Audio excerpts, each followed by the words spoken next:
Sebelumnya kami dari jurusan Sejarah Peradaban Islam dari Syekh Nurjati Cirebon. Kebetulan kita dapat tugas yaitu untuk mencari narasumber tentang sejarah lisan dari orang yang pernah atau yang pernah mengalami kejadian tersebut juga. Nah, langsung mulai dari Pak. Ya, untuk yang pertanyaan pertama itu kita mau tahu bagaimana sejarah dari berdirinya Pondok Pesantren Siti Fatimah ini. Jadi sejarah berdirinya Siti Fatimah itu tahun 85, tahun 87 ada tamu dari Mandi Rancang. Nah, semenjak Mama diem di sini itu Mama tuh udah ini, udah mengamalkan ilmu ke kampung-kampung. Terus ada orang yang nyambut panggilan ya, ayu gitu. Pada tahun 87 Mama nikah lagi, nikah baru berapa bulan, berapa tahun, kurang lebih antara 2 tahunan. Ceritanya ada orang Mandi Rancang kesini datang ke Mama, pengen nitipin anaknya pesantren ngaji sama Mama. Kata Mama, saya nggak punya pesantren, tempat juga nggak ada, ini rumah pribadi, rumah keluarga.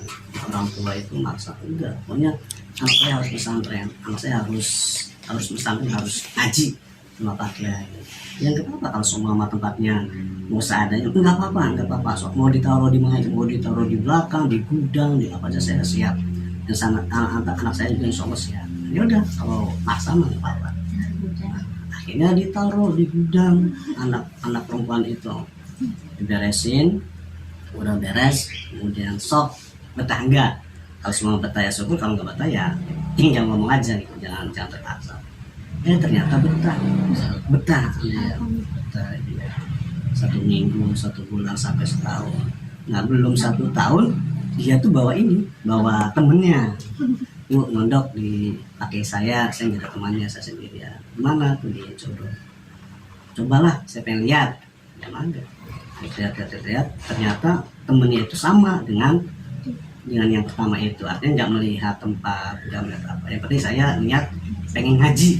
Gitu aja. Akhirnya nambah sampai tahun 9, antara kurang lebih 95, 96 apa 96, 97.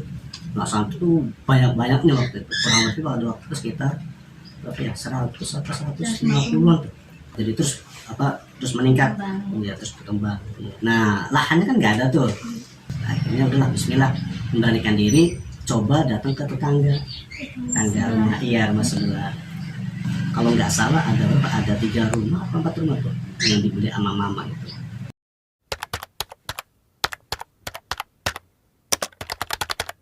Masa ayah saya yaitu Bapak Kiai Solihin, putra dari Abah Semali, dari Semali itu mendaftarkan ke Kementerian Agama, dan jadilah pondok pesantren itu mempunyai statistik yaitu di tahun 1986. Nah, sampai sekarang alhamdulillah pondok pesantren tetap berjalan dan ada.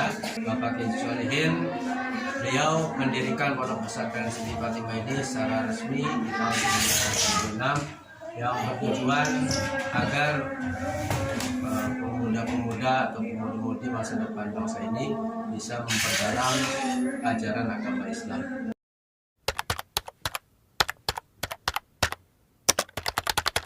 Sedangkan riwayat sejarah dari pendiri pondok pesantren Siti Fatimah ini, beliau di masa kecilnya memang dididik agama Islam itu oleh orang tuanya sendiri, oleh Bapak Kiai Semali. Nah, beliau pun di masa mudanya kepengen pesantren seperti layaknya teman-temannya ya, ataupun di masa itu. Cuma karena kemampuan dari orang tuanya, sehingga ayahnya ini belum begitu menyetujui untuk pesantren. Tapi karena kuatnya niat dari Bapak Kiai Solihin untuk pesantren, sehingga beliau pun sampai menyendiri ingin pesantren. Kemudian dimusyawarahkan dengan kakak-kakaknya. Kebetulan Bapak Kiai Solihin itu anak bungsu, anak terakhir. Dengan kakak-kakaknya memang sudah pada menikah, sudah mapan, sudah mampu. Akhirnya dari kakak-kakaknya itu sepakat untuk membiayai pesantren di pondok pesantren di Jombang. Dan waktu itu pengasuhnya setelah Kiai Haji Hasyim Asy'ari. Kiai Hasyim Asy'ari waktu Kiai Solim berdiri pondok ini itu sudah meninggal, kemudian diteruskan oleh anak-anak membahas. Nah, beliau pesantren di sana itu dengan keadaan yang istilahnya pas-pasan, ya pas-pasan. Karena kemampuan orang tuanya ya sederhana. Maka Solim itu namanya Siti Fatimah. Beliaulah yang setiap bulan keliling ke kakaknya Kediri ini untuk pesantren. Beliau alhamdulillah pulang di pesantren itu masih ya seperti biasa layaknya mengajar di sekolahan. Dari tahun 1986 beliau berniat untuk fokus mendirikan pondok pesantren.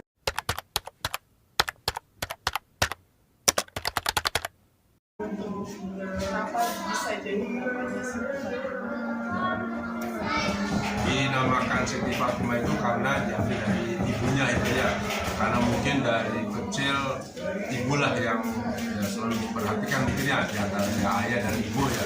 Cuma yang paling mungkin kasih sayangnya itu ya ibu. Nabi juga mengatakan ibumu ya dikatakan. Karena kasih sayang ibu sampai beliau pesantren itu juga kan karena jasa ibunya. Udah pesantren aja, nanti saya keliling ke kakak-kakaknya. Maka untuk mengenang ibu yang kasih sayang itu mungkin pendiri ini menamakan pondok pesantrennya dengan pondok pesantren Siti Fatimah.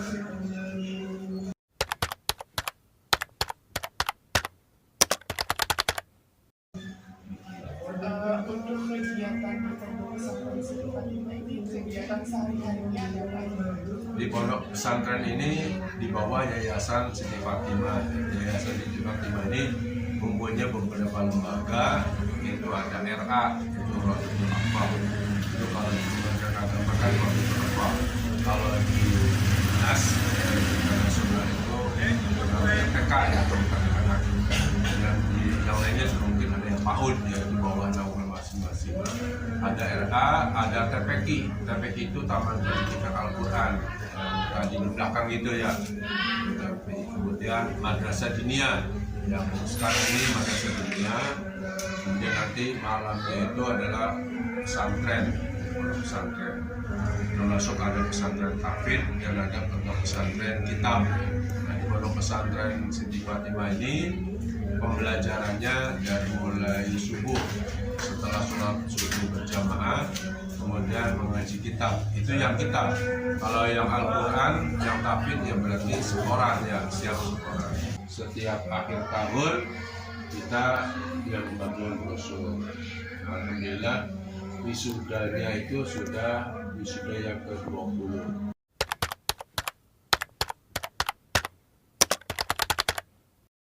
Terus untuk kemajuan dari awal sampai saat ini, Ya, alhamdulillah untuk kemajuan ya, insya Allah dalam metode pembelajaran karena dari pengasuh ini, jadi setelah Pak Kiai Haji Solim itu meninggal dunia di tahun 2018, putra putri ini berusaha untuk meneruskan apa yang ditinggalkan oleh beliau. Alhamdulillah semuanya lulusan pesantren, jadi insya Allah bisa meneruskan pesantren.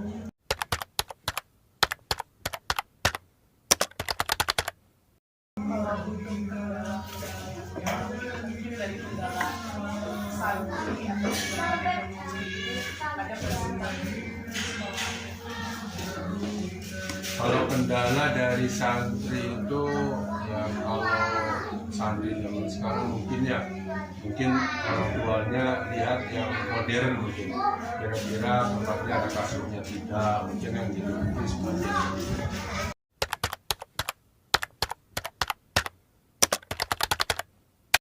Masyarakat sekitar sini kalau ada kontribusi ke pondok pesantren atau juga kan karena di sini ada pesantren mungkin ada manfaatnya kayak mereka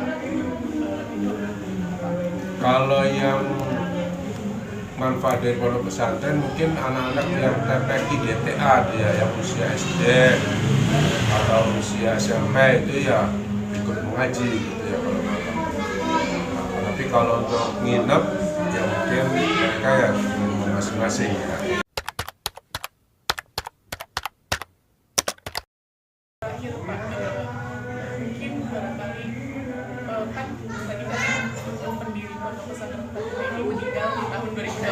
jelas, Pak. betul. Ada nggak sih Pak kayak keinginan atau pesan yang beliau yang tersampaikan, pesan buat mungkin buat Bapak atau anak Ya paling pesannya sih ya lanjutkan pesantren yang ada. Ya paling itu aja pesannya. mungkin cukup segitu. Ya, enggak. Terima kasih atas informasi. Sama-sama.